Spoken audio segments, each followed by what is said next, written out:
మాట తీసుకున్నాను.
తెలంగాణ వ్యాప్తంగా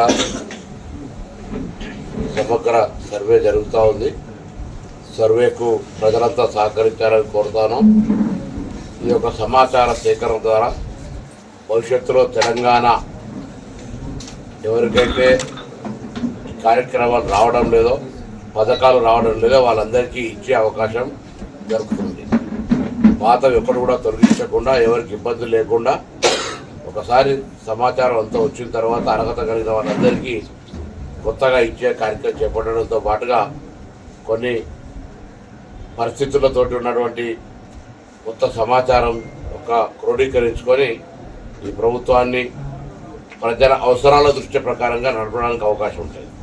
కాబట్టి ఇందులో కూడా కొంత ప్రతిపక్షాలు ముందుగా దుష్ప్రచారం చేసినాయి.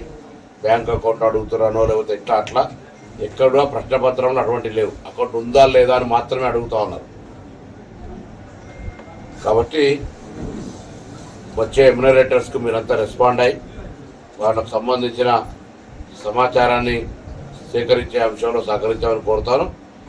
ఎవరు కూడా దీనికి ఎలా కూడా గౌరవ ముఖ్యమంత్రి గారు చెప్పినారు, ఎవరు కొంత ప్రతిపక్ష ఎవరైనా అడుగుంటే తగిన చర్యలు తీసుకోబడతాయన్న మాట మనవి చేస్తూ ఉన్నాను. అంతేకాదు ఈరోజు ప్రభుత్వం ఏర్పడి సంవత్సరం పూర్తవుతున్న సందర్భంగా ప్రభుత్వం చేపట్టిన అనేక కార్యక్రమాలపైన మరి కార్యక్రమాలు ప్రణాళిక చేస్తూ ఉన్నారు.